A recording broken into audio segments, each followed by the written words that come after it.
It's time for another mac and cheese hack. And this time, we're doing it tuna melt style.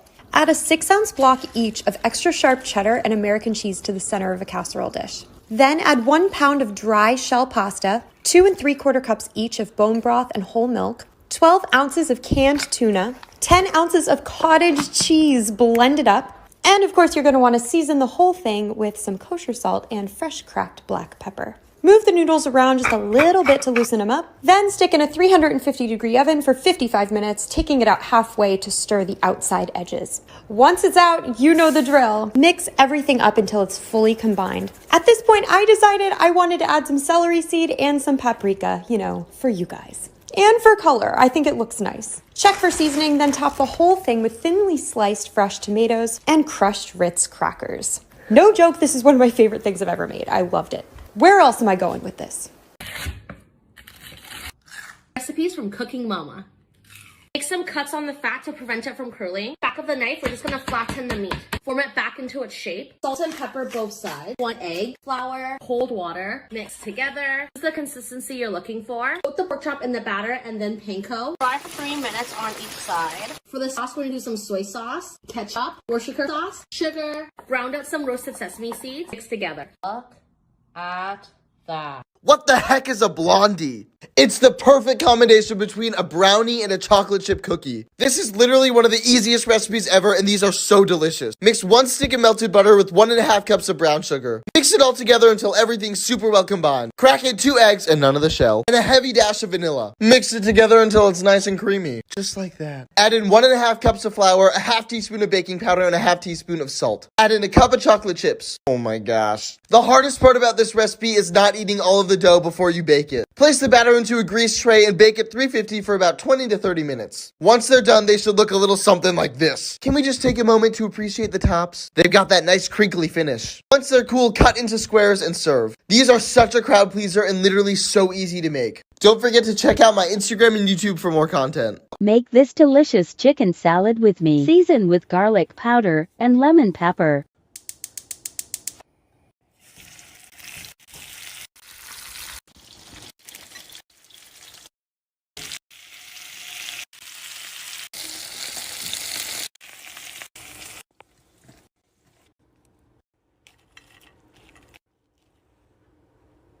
Let's do some cooking.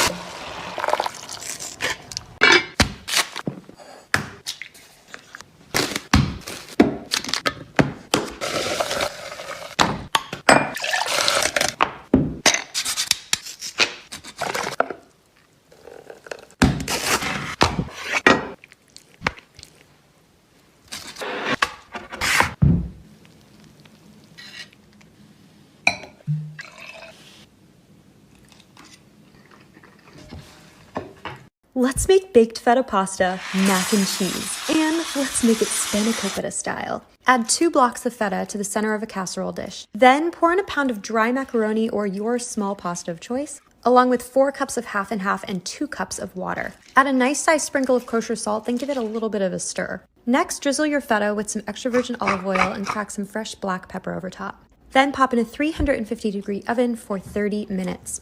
When it comes out, you know the drill. Break up the feta and start mixing everything together. I only added 4 cups of liquid before I put it in the oven, and I needed to add more, so that's why I told you to add 6. Add 2 cups of Parmesan cheese now, or you can add it at the beginning phase as well. Give that a stir, then add a bunch of spinach. You can add fresh or frozen, just make sure frozen is well drained and warmed up. Next, add your phyllo dough topping. I will show you how to do this in another video. Then just break in and enjoy. Where else can I take this trend? I'm getting married in a few weeks, and here's some of my favorite healthy recipes. Cut your bok choy in half, and if it's really big like this, cut it in half again. In a pot, add in some salt, a little bit of oil, blanch for 3 to 4 minutes. In a pan, add in vegetarian oyster sauce, soy sauce, garlic, sesame oil, a pinch of sugar. Let it simmer for 1 to 2 minutes. Drizzle on the sauce. Look at Let's make chocolate peanut butter s'mores brownies. First, mix your dry ingredients in a bowl. Then mix your wet ingredients in a separate bowl. Then once your wet ingredients are mixed up, add your dry ingredients to your wet ingredients and mix to combine. Once your brownie batter's mixed up, add it to an 8x8 baking dish that's been greased and lined with parchment paper. I added half of my brownie batter first, then a few heaping scoops of my chocolate peanut butter spread, then the rest of the brownie batter topped with some chocolate chips, and then baked at 325 for 40 to 45 minutes. Once it comes out, I can't stress this enough, wait for it to cool completely before adding your homemade marshmallow fluff. Otherwise, it'll kind of melt on top and runneth over like mine did. I also torched the top of mine for that s'mores effect. This was my first time making homemade brownies from scratch, and while they came out a little underdone, I have to say I kind of prefer them that way. Really messy, but really delicious.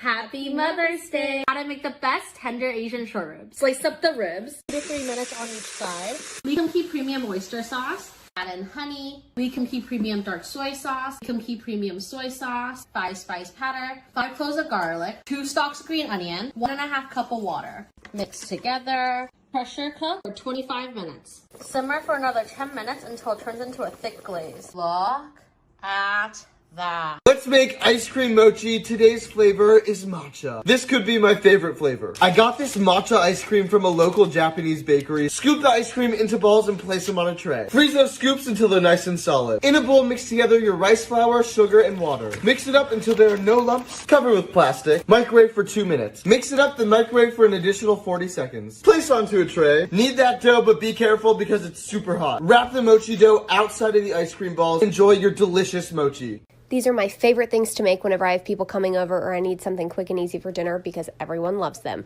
So you want to start out with Hawaiian or buttered dinner rolls, cut through the middle lengthwise so you have a top and a bottom. The ingredients are really simple and they're things that most people already have in their fridge, which we love. So we're going to start out with some mayo. This is not for a mayo flavor. This is just for creaminess and richness. Trust me on that. Do half a stick of butter because we love butter. Balsamic vinegar, you could also use Worcestershire sauce, Dijon mustard, brown sugar, onion powder, and poppy seeds. Once that's all in there, you're just going to whisk it on up. I like to put some on the bottom so the marinade gets on the bottom bun as well, but that's up to you. Ham, I use Virginia ham because I don't want anything too sweet. I'm using Swiss and provolone, but you can use whatever cheeses and whatever meat you got. This is just really good. I pierce the top of the dinner rolls, and then we're going to spread those and cover until they're ready to go into the oven. We'll do 400 degrees first for 15 minutes, and then decrease to 375 for 20 minutes, and you're ready to eat.